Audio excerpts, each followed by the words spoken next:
Welcome to Ralph Bivins Project. We're here today to talk about the office market, the commercial real estate market, and a lot of the interesting things going on there. We're really pleased to have Edward Griffin of Griffin Partners, who had holdings and across the southern United States a lot, and we want to get his impressions of where we're going, what's happening next. So, thanks for taking time, Edward. My pleasure. Good morning, Ralph. It's great to be with you. We have had a lot of questions. You guys started off in 1980, and I know for a long time, what you're really well known for was developing office buildings, and you've done a lot of other things, but you have a great deal of expertise in that area. So tell me, what do you think's happening now with the office market? There's a lot of question marks on the horizon. Where are we going? It's a great question, and certainly in the news and top of mind for people that are involved in commercial real estate. It is a challenging time for office, and we're seeing that really across the country, not just here in Texas. And we're seeing the impact of the work from home model, if you will, that has evolved primarily because of COVID. Although it's important to remember that there was work flexibility was increasing even prior to COVID, but of course it was accelerated dramatically, like many things, by COVID. So we're starting to see a little bit of a bounce back from kind of the depths of where we found ourselves in the work from home, when it was kind of peaked. And but we're still a long way from where we were prior to the onset of COVID. I think the stats would tell you that we're about 60% return to kind of normal. And actually Texas and some of the southern markets that we're involved in are further along in that process than some of the coastal gateway markets on the East Coast or the West Coast. But the demand profile for tenants in the market certainly has been impacted, and we're continuing to see, particularly with larger tenants, when they renew their lease, they've gotten past the point where they're just kicking the can down the road and renewing for a year or two. Now they're actually making kind of strategic decisions, if you will. And when they do, I would say 3 out of 4 of them are downsizing. So you see a 200,000 square foot tenant either renewing or in many cases moving to newer, higher quality space and only taking 150,000 square feet, or 100,000 foot tenant is only taking 75,000 square feet. And that's tough. It's hard to make progress when it is hard to make progress. We saw this in Houston. We had several leases over 300,000 square feet, a couple of them in the second quarter. And when you drill down and look at, even though they leased 300,000, they're coming down from 500, right? We have had certainly some big examples of that. You're right. But interestingly, there's another trend in those recent Houston statistics, which we're also seeing in other markets, and that is people are migrating out of the central business districts and into the suburbs. Frankly, you and I are both old enough to remember when that happened back in the 70s and the 80s. And in many ways, it actually kind of looks like a repeat of that to me. Back then, of course, it was employers following our generation, the baby boomer generation, out into the suburbs as we were forming households. And now it is the employers following the millennials out into the suburbs as they leave those high-rise apartments they've been living in for the last decade and move out to the burbs to get a yard and more options from a schooling standpoint. Right. So we're seeing that. We're seeing downsizing. The broad market as a whole is kind of treading water, but underneath the surface, there's quite a bit of turbulence, and probably the most significant thing is that we have a permanent flight to quality underway, Ralph. The differentiation between newer buildings and the older, more obsolete in many cases buildings is quite stark. And we're certainly seeing that play out. You always in a downturn have some flight to quality. This time, usually it's somewhat temporary, but this time I think it's going to be permanent. And there are going to be some buildings that are obsolete and frankly are not really ever going to recover, and will need to be either torn down and the site used for some other purpose, or the buildings themselves are going to need to be repurposed. That's of course, the way it's been in Houston, there in the early 80s, there's so much built in a short amount of time, and a lot of it turned out not to be really market-based wise decisions. Very true. And there's quite a bit of that inventory out there. I'm probably going to misquote it, but I remember the statistic that I think between 1978 and 1983 in Houston, we built as much new office space as existed in the entire city of Philadelphia, if I recall that. Yeah, it's a huge amount. It's crazy. Like 70 million feet or 100 million feet. It's a huge amount in those gigantic years. number. Of course, a lot of it pumped up by S&Ls and the savings and loan institutions, that a lot of those turned out not to have sound fundamentals. They were built for other reasons. And frankly, we did have a lot of high quality developers, Mr. Hines and his firm obviously being a great local example of that. The Trammell Crow Company up in Dallas, but they were nationwide as well. And they were building quality product. And frankly, many of those that were built in the 80s by quality developers are still competitive and aren't in that category that I just described of being obsolete and really not being able to recover after these current market conditions. But it was pretty easy to be a developer back in those days. There were very few barriers to entry, and quite a few assets, as you indicated, got built that really weren't market from a quality standpoint, and those are now definitely suffering. Yeah, you're right. Like it was built as Texas Commerce Tower, the 75-story building in downtown. I still call it Texas Commerce Tower. Showing my age a little bit there. I know. I work right across the street. Tower, I still call it Transco myself. I work right across the street from the Texas Commerce, and of course at the Chronicle, which has been torn down. But so we go there, get your paycheck on Friday, walk across the street and cash it. Absolutely. So I've been in that building hundreds of times, but they have done a pretty remarkable redo that looks great. They spent a lot of money redoing that building, and they've got the occupancy there is now up to 84%. And they had people that are tenants that went in and expanded recently, and with this big redo of the building. So that is a quality building to begin with, developed by Hines, and perfect example. Redeveloped by Hines, but yep. They went with the flight to quality trend under the perfect way. They did, and actually, of course, you may recall the bank moved out, and they had to drop the name Chase for about a year or two, and then now the bank's moved back in a big way. So that's a great example. So that one worked. Some of them I go, wow. I don't know if all of these redos are they going to be strong enough to withstand the market conditions, and are they going to be strong enough to this flight to the suburbs, as you mentioned.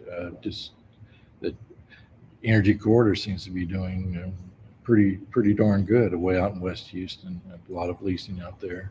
Certainly for the last couple of quarters, I would agree with that. Most of the positive activity in the market has been out west in the Energy Corridor. Of course, there was a tremendous amount of vacancy out there, so there's plenty of raw material to work with. That's true.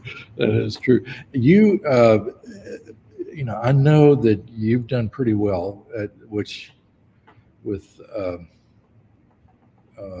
is it Post Oak Central, isn't it? Loop Loop Central. We've Yeah, we've done, there's 3 buildings down there just inside the West Loop on West Park that we've. That's a heck of a location. I just think that's, if you want a great location that people are, it's like, wow, that the availability of West Park, 610, 59, boom. It's really good to get out and use those around there. You got great transportation right around it. It's great. But you've done some leasing in there. Excuse me. We've been fortunate. Certainly the accessibility of that location was part of our thesis when we acquired the buildings in 2018. And we have had some success renewing a couple of large tenants. We did have one large tenant that did not renew, and it was a national company that went 100% remote. And in fact, they had a large campus that was being built for them in Charlotte, North Carolina, for their headquarters, and they never moved in. So that whole campus is on the sublease market in Charlotte. So that was difficult, and thankfully we've been able to backfill that space. But of course, as you know, Ralph, the turning tenants over in the office game is very expensive, and it's only gotten more expensive with all this inflation that we've had. And so that's, you always want to renew your existing tenants, because that's the best thing to do from a cost standpoint. But so when you have in that case, it was about an 85,000 foot tenant that said, hey, we're going completely remote. And of course, when they tell you that, there's nothing you can do. We're fortunate to backfill all of that space with one tenant, but as I said, it was expensive. But we're thankful. I believe I saw a news article, a few months ago, and I think we carried it on Realty News Report. You did. It was about you acquired some buildings in North Carolina, I believe. Is that right? That is correct. Actually, our second largest presence from an office perspective in the country is in North Carolina. We have properties in both Charlotte and Raleigh. We've actually sold some of the holdings in Raleigh over the past couple of years, but we've been accumulating in Charlotte, where we actually have 12 buildings right now, and well over 1 million square feet. And we're pretty excited about that market. Frankly, Charlotte reminds me a lot of Houston. Very can-do, pro-business friendly attitude. It's pretty easy to get things done. Not a lot of red tape. You might have seen that North Carolina won the annual CNBC Best State for Business just this week. So, well, North Carolina was there. Charlotte. Yeah, I heard that. I saw some bad press saying Texas had fallen out of the top 5 or something. Yeah, you never know what goes into all those things, and we certainly don't need to divert this discussion into what the possibilities there are. But, we're big fans of North Carolina, and we've been successful in both Raleigh and Charlotte, and we expect to continue to invest dollars there. In fact, our most recent office acquisition that you alluded to was last fall, believe it or not. In the midst of all this difficulty, we bought 2 high quality infill buildings in a submarket in Charlotte called South Park, which is I would equate it somewhat similar to the Galleria here in Houston, but it's not as large. It does have, Simon owns the highest sales per square foot mall in the Carolinas. It's right across the street from these buildings that we bought. So there's some similarities there, and we like those kind of suburban, high quality infill opportunities. And we felt like that particular circumstance, the opportunity had already been repriced to take into consideration the struggles in the office market as well as the rising interest rates. That's but thinking that you have pared down. I don't know over the time frame, but I know you own the big building downtown on Fannin, but it seemed like you have maybe pared down your office holdings for your portfolio a little bit. Is that a correct assumption? That is accurate. So our peak office square footage has actually been almost a decade ago now, and it was about 6 million square feet, just under 6 million square feet. A large chunk of that, about 800,000, was that building you mentioned on Fannin downtown. We actually sold that in 2015. And right now, across our office portfolio, we're at about between 3.5 and 4 million square feet. So yeah, that's a 1/3 plus downsizing. Not necessarily some strategic decision to downsize at any point in time. Our strategy is to recycle capital. Our investors make investments with us, and every asset that we invest in on their behalf has a business plan, and that business plan has a time frame that we expect to execute the business plan in. And when the business plan is complete and the time frame is up, then we look to try to market those assets and recycle the capital. And our hope, of course, is that it's a successful outcome, and virtually all of ours have been, some more so than others, but in a successful outcome, we would expect that we'd have happy investors, and they would look forward to returning some of those dollars to us in the form of a new investment down the road somewhere. So we're constantly recycling capital, and so our portfolio size goes up and down just based on opportunities that we think are appropriate in the time frame of the business plans associated with those opportunities. Yeah, I know, and also you've kind of been broadening your reach from what we traditionally knew with industrial. You had some well-known buildings, but office buildings. But I remember we ran a story recently that you're broken ground on. Was it 2 million feet in Nashville? But pretty large in industrial. That is correct. Okay. And that's not typical for us. That is quite a large project. Yeah. We have been making a concerted effort over the past 7 or 8 years to get ourselves more exposed to the industrial market, which thankfully turned out to be well timed. Industrial's been a good performer over this recent cycle, and we've been able to benefit from that.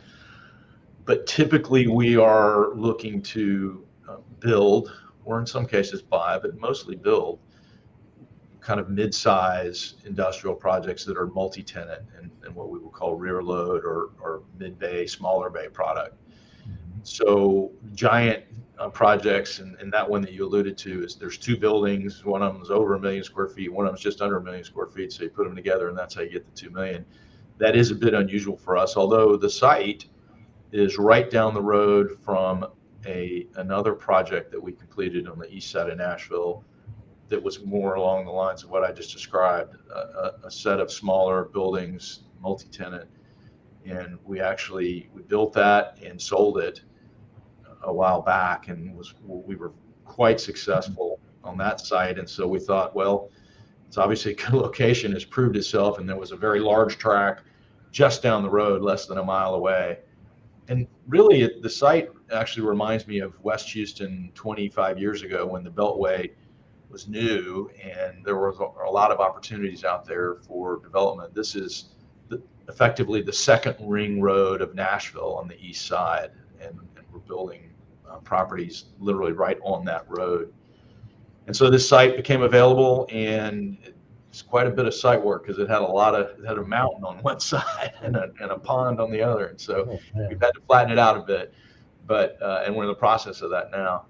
But we are excited about that. We have a state pension fund that's our partner, advised by an advisory firm with whom we've done some business in the past, and so we're excited to be able to do another deal with some friends that we've been associated with in the past, and we're hopeful that will be successful. There's actually a big meeting out there today. My partner, who runs our development group, a gentleman named Travis Covington, is in Nashville today because there's a big tenant from Asia that is wants to tour the site today. So it's an exciting day.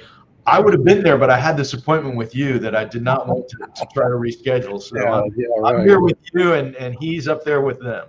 Doing a $2 million deal with a company like that doesn't come along, but that makes me feel good anyway. Yeah, that's well. When you're touching on I want to rewind a second. You touched on this great relationship you have with this institution that's with financial aspect of everything. We're having we keep hearing that these guys, some people, it's probably different with you, but some companies seem to be having trouble, getting new loans. Lenders don't want to do that, particularly in the office sector. Really, is that just that financial problem of hey, our loan is going to mature in a few months, and the availability of funds isn't there like it had been for so long time. All of that is absolutely accurate. It's very difficult to get any kind of loan for commercial real estate at the moment, with some exceptions. But for any project that has any kind of speculative risk, like a new development, it's very difficult. And certainly the availability, the amount of money, as in terms of proportionally to the cost of the project that you can get, is down substantially. Most of the time you can get roughly 2/3 of a project's cost in the form of a loan, and now it's more like half if you can get it done. And then to your other point, it is, if the project is an office project, it's really, really hard right now. And whether that's an existing project with a maturing loan, or if you're trying to buy trying to do a new deal and buy an asset, it's pretty tough. And well, that's sure. When we go through cycles like this, and that'll change eventually. I think hopefully a year from now, those conditions will be much less constrained than they are at the moment. But I do think that it's going to take a while to get there. The banks are particularly cautious, and part of that is because they've had some issues with their depositors moving money out of the bank and going to other opportunities like treasury bills, and when they don't know exactly where their deposit base is going to stabilize, and they've got a strategic amount of or a ratio of their loan to deposit that they want to maintain, it's hard to make new loans when you're not sure what the denominator of your deposit base is going to be, and people aren't paying off loans. Typically a loan term will be 3 to 4 years for most commercial real estate projects. There are obviously some longer term loans, particularly in the apartment or multifamily side of the business, but the kind of industrial and office side, we see typical loan terms 3, 4, sometimes 5 years.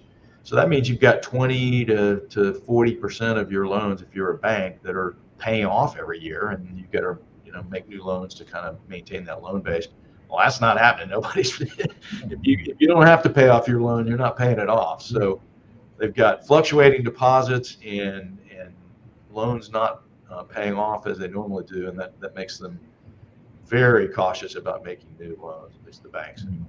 It's going to be, I don't know how, maybe they will, the Federal Reserve will change their mind about keep layering on more rate hikes. I think, hey, we'll see. I don't know. They'll probably do it again. But really, you look, 3 banks have failed. When was the last time that's happened? It's especially of that size. I mean, 3 very large banks. Certainly, you see. It is. It's troubling for sure. And that's kind of when you talked about. It reminded me of the '80s when things really crashed there. Oh man, that's that kind of gave me a little. When I was a Houston Chronicle business section for a while, it'd be, you kind of expected to work every Friday night because they would do these. That would when they'd shut them down. That's exactly right. And it was hard to keep track. There were so many that were going down. We'd be waiting, and hey, the for the fax machine. For, Now you're dating yourself, Ralph. FSLIC or Hopefully most of the people FDIC. listening to this won't remember what a fax machine is. They'd be shooting out faxes, after the market closed, and we've closed down this bank, this SNL, so everybody have to work late to get that in the Saturday morning paper, so that everybody would know about it. Yeah, I guess I am dating myself, but that was how it went. The one thing I did remember also, and we reported on this and about Clear Lake, which you guys Mr. Griffin has been a major player in the Clear Lake area of Houston for a long time, and I believe that I haven't heard a follow-up on this in a while, but about during COVID or just before COVID or something, you broke ground on a building there for aerospace firm, the Hamilton Sunstrand building. And I think it was breaking hours are announced or something. I didn't know if those guys had followed through, but it was kind of interesting, the spaceport situation around there. What's going on around the? Yeah, I'm happy to talk about that. I'm glad you brought it up. Indeed, we did. That was Collins Aerospace, which is a subsidiary of Raytheon. And they are actually leaving a building that we own down there across the street from NASA, which we built back in 2011 or 12, and it's still been able to backfill large space they left, and it's been a great performer for us. And it's probably the highest quality building down there, which goes back to that flight to quality I was talking about earlier. We have been active down there for a long time. You mentioned my father, Fred Griffin, who's actually still active in our business. He loves to build things, and so he remains active on a daily basis, frankly, in what we're doing on the development side in terms of building things ground up. And that particular project at the Spaceport for Collins Aerospace was a great one. There's actually 3 projects down there.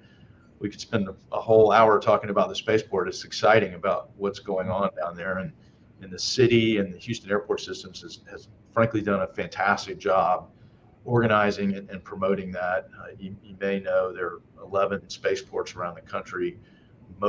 All of them, in fact, all of them except this one here in Houston, are in very remote areas, like the middle. So you see something that Virgin Galactic is doing, and they're launching from the middle of nowhere, New Mexico, right? Yeah. So that's where most of those spaceports are. The interesting thing about the Houston Spaceport is it is the only one that's in a major metropolitan area. Now that prevents the opportunity for vertical takeoff and landing, but it does allow for horizontal using the runways at Ellington. So the spaceport is 400 acres on the south side of Ellington that's just been fallow forever. There's never been anything on it. And because this spaceport, Houston Spaceport, is the only one in a major metropolitan area, it is very attractive to aerospace companies because there's a labor force available. So they can put facilities there and draw on the labor force from the greater Houston area, and it makes great sense. So there's Collins Aerospace was the first down there. We were the development manager for that. All of this is on land that's owned by Houston Airport Systems. So they're on longer term leases, actually. And the other 2 companies are Intuitive Machines and Axiom. And Axiom's been in the news a little bit more than Intuitive Machines recently. They have done a couple of private astronaut trips to the space station. So you've probably seen that in the news.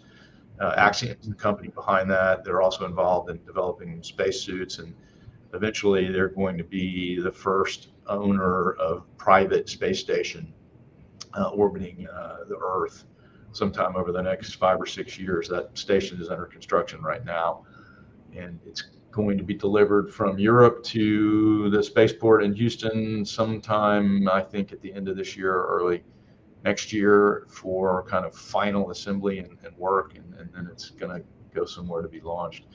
But we've actually been involved with all 3 of those development projects, development manager for 2 of them, Collins and Axiom, and then we're a consultant for Intuitive Machines.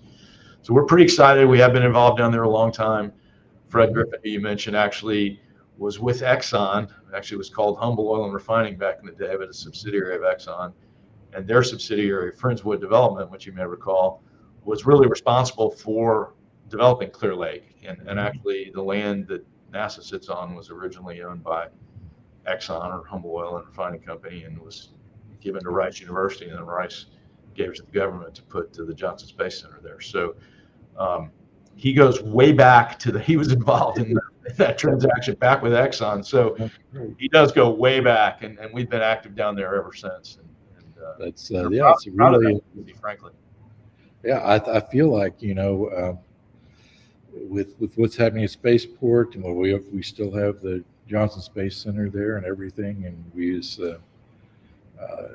it needs more attention, and I like it. I do like the fact that the Houston Astros have gone to an occasional jersey. I love those jerseys. Space City, that's Space City. Yeah. I like that. I do too. Those are great. The thing that's come up in the last decade or so, Bio City, I think is great what they've done to do some of the development along the bio and stuff. But I like Space City. I like the Astrodome. I like the Astros. But the Astrodome is part of that. And we had mission control starting up in Clear Lake City with Friendswood Development. We had the Astrodome, and they were both kind of blossoming at the same time. And yep. It was a great legacy. It's a great legacy for this city. I like the Space City. We're gonna make sure when we have to use a nickname for Houston, Texas, I think Space City is the one to go with. Completely agree. For the future. And we really are seeing a renaissance of aerospace activity in this town. It languished a little bit after the space shuttle program was decommissioned, I guess is the right word, and struggled to really kind of find some footing and a mission. But that's all changed, and we are absolutely going back to the moon and on to Mars from there in some form or fashion. And Houston is right smack in the center of it once again. So that's exciting. That's right. It's good for the whole state. I mean, what Elon Musk has done. Absolutely. With SpaceX and what's going on down in the Rio Grande Valley area and everything, I think we need to get Elon Musk to get on board with the Spaceport too. Agreed. We're working on that. It's a good idea. It's just up the road. Why not? Absolutely. All right. Well, Edward Griffin, thank you very much for taking time to talk with us. Good to get caught up on your company. And we will hope to let's check back and later and come back again. We'll talk. Love to do that. It's been a pleasure, Ralph. Thank you very much for the opportunity. Great catching up with you, and thank you for all that you do to kind of keep our industry front and center in terms of media coverage and really it's meaningful and those of us in the business appreciate it very much. So thank you. Thank you, Edward. See you soon. Take care. Have a great day.